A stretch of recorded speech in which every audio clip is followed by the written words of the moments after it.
Welcome back to the Team to Beat Miami Heat basketball channel. The Miami Heat defeated the Denver Nuggets in a comeback victory in Game 2 of the NBA Finals. The final score was 111 to 108. The Miami Heat have now tied the NBA Finals series at 1 apiece. Miami led the game late after a ferocious comeback. They were up 107 to 95 with 3 minutes and 15 seconds left in the game after Caleb Martin hit a really big three-pointer, his first points of the game.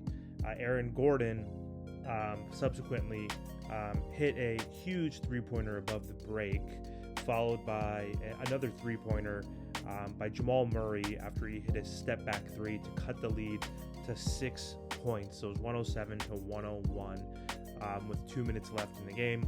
Jimmy Butler was able to get the lead back up to 8 points after hitting a bucket, so it was 109 to 101. But then the Nuggets just kept chipping away and had also an amazing fourth quarter. Luckily not as good as the fourth quarter the Heat had, but they hit 2 more three-pointers, one from Bruce Brown and another from Murray.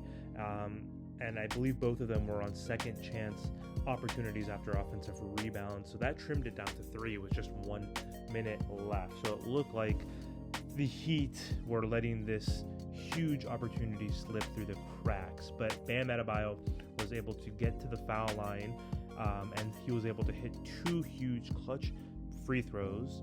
And on the next possession, the Joker, Nikola Jokic, had a 6-foot turnaround jumper for his 16th and final bucket of the night, and he cut the lead back down to 3. The Heat had the ball with around 30 seconds to go, and Jimmy Butler, while the shot clock was winding down, had to attempt a step-back three-pointer, which rimmed out. And the Denver Nuggets rebound the ball, and they elected not to call a timeout and proceeded to bring the ball up court. And Jamal Murray had the opportunity to tie the game with a sidestep three, and luckily the shot rimmed out and he missed it as time expired, and the Heat were victorious. So Sunday night, that was huge victory for the Miami Heat. The starters did so much better this game than they did last game. Huge effort from players like Max Strus, who had a bounce back game. Duncan Robinson, had some extremely important moments in that fourth quarter. Gabe Vincent was the Heat's leading scorer in that game. He had 23 points on 8 for 12 shooting, including 4 for 6 from 3. And in game 1, Vincent also played really well, was 5 for 10 from 3. So he is 9 for 16 so far in these first 2 games on the road. That's been super helpful. Really impressed with Gabe Vincent's effort and his shot-making ability in these 2 games. But leading scorer for the Heat in an NBA Finals game, that's just awesome and spectacular. Jimmy, Bam both had 21 points apiece. Butler, pretty quiet for the first 3 quarters, not as aggressive as he should have been, after mentioning in game 1 that he needed to be more aggressive and more effective offensively. Wasn't having a great game, wasn't efficient, was getting double teamed, so he did have a lot of good assists. He had 9 assists in that game with 0 turnovers, which is huge. So he was creating opportunities for his teammates, but then stepped up in that fourth quarter, had 8 points, which were extremely important. So the Heat pulled out a huge victory. I don't think it was a must-win victory, but it was a huge win to steal home court advantage. So the Heat gave the Denver Nuggets their first loss at home in the playoffs this season, and also the last time the Nuggets have lost at home was around March 24th, dating back to the regular season. So not easy task to accomplish, and so just super proud and excited that the Heat are going to be going back home with a 1-1 series, and have the opportunity to win 2 games at home and take a pretty big 3-1 lead. So I'm happy that the Heat were able to steal one this early because we knew that the Heat were going to have to win one game on the road in order to win this series if they were able to hold serve. So, huge game. It all started off with Max Strus in the first quarter. The Heat led 7-0 to start off the game, and were up 9-2 at one point. And it all started off with Max Strus going 4 for 7 from 3, 12 points in the first quarter after he went 0 for 9 from 3, 0 for 10 from the field in game 1. So he had 14 points overall on 4 for 10 shooting from deep. We were up by 12 at one point in the first quarter, and looked locked and loaded, had a lot of energy. The Nuggets came out flat, which was huge for Miami. After Kyle Lowry came in off the bench, and I believe Cody Zeller, the Nuggets went on a run, and they ended up coming back and cutting the deficit to 3. It was 26-23 to end the first quarter. In the second quarter, the Heat actually got destroyed by the Nuggets while Jokic was getting his rest, which was pretty disheartening. They were hitting every single shot. Jamal Murray had some good moments in that quarter. Aaron Gordon hit a big 3. KCP hit a big 3. The Heat were just not effective offensively because the Denver Nuggets were switching and rotating on every possession, and not allowing the Heat to get to their pull-up jumpers. So huge opportunity wasted for the Heat with having Joker out, and the Nuggets were up by 15 at one point in that second quarter. So that was the largest lead of the game for the Nuggets, and the Heat were able to cut that deficit at halftime. Let me double check to see what the score was at that point. It was 31. It was 51 to 57. So the Heat were down by 6 going into half, which was huge. Keeping it within single digits, I think, was great. Being able to come back and derail some of that momentum that the Nuggets gained in that second quarter. So third quarter was really close. The Nuggets ended up going up 2 in that quarter, or adding 2 more points in that quarter. So they were up 8 points going into the fourth quarter, and that's when Duncan Robinson came alive.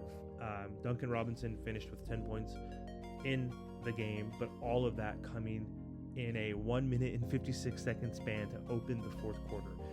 Again, after Miami entered the fourth quarter down by 8. He scored 10 of the team's first 13 points in that quarter to help Miami take an 86-85 lead. And that was a lead that they failed to relinquish from that point on. So kudos to Duncan Robinson for staying ready. He came into the game and he hit a three-pointer as Jamal Murray blew by him on a pump fake. He stepped to the side and splashed a 3. Then he got to the layup off the dribble from the baseline and made a layup over a few defenders, which was astonishing. And then he hit another three-pointer in someone's face. I think it was Jeff Green's face. And then he had a backdoor cut and a beautiful bounce pass by Bam Adebayo and a left-hand finish over Jeff Green. And then Duncan flexed and was super pumped and amped. So huge game from Duncan Robinson. And again, I mentioned earlier, Jimmy Butler, finally woke up in that fourth quarter, was forced to do that. He had 13 points going into the quarter, scored 8 points, finished with 21 points. Bam Adebayo was just spectacular on both ends of the court in that game. He was aggressive, he was efficient. He had 21 points, 9 rebounds, 4 assists on 8 for 14 shooting. Jimmy and Bam both got to the line 5 times. Last game, the Heat only got to the free throw line twice, and those were 2 shots by Haywood Highsmith. So Jimmy and Bam both were 5 for 5 in that game, which was huge. But Bam Adebayo just played spectacular again, guarding Joker one-on-one for most of the game. Still allowed Joker to score 41 points, but he did bother him enough where he made him miss some shots. Bam was just doing really good with his pick and roll, getting to the cup. He had a huge and one dunk with a few minutes left in the game, which was super important, and definitely built the momentum that the Heat had accumulated throughout that quarter. So huge play by Bam Adebayo. And then another adjustment that I didn't mention was that the Heat put Kevin Love in the starting lineup after game one. Aaron Gordon had 14 points in the first quarter, all basically on Gabe Vincent playing bully ball in the paint, and getting some beautiful dimes from Joker deep into the paint. So he just pretty much didn't even have to dribble the ball and just went straight up and scored a bunch of buckets. So they made that adjustment, put Kevin Love on Gordon, so that size definitely deterred him from playing bully ball and getting those easy paint points. So it was a huge adjustment there. He had 10 rebounds, 6 points. Wasn't really effective shooting, 2 for 9 overall, 2 from 6 from 3, but 10 rebounds were very important. He had 2 steals, so defensively he actually was very surprisingly playing well against Gordon. He was lagging off of him, helping on KCP, helping on Michael Porter Jr. on some drives, and was able to stall some of these more athletic and younger players. So huge adjustment there. Kudos to Kevin Love for being ready and bringing that veteran presence. Kyle Lowry, also played pretty well. 9 points, 3 assists. He was 2 for 3 from 3, which was huge. He got fouled on a 3 in that fourth quarter, where he was able to make all 3 free throws, which were important to bring us back after starting that quarter down by 8. He did have 3 turnovers, which isn't great. He needs to, be more careful with the ball and less careless. So overall, happy with his contribution. So the Heat had 5 players in double figures, 4 of the starters, and then Duncan Robinson off the bench. So huge opportunity for the Miami Heat to go back home and have the opportunity to go up 2-1 in front of the home crowd. So excited to see what adjustments the Nuggets are going to make and how Spo is going to counter that in real time. But I wasn't so optimistic going into this game, but I'm pleasantly surprised and happy we were able to pull it off. So thanks for watching the video. Don't forget to like and subscribe.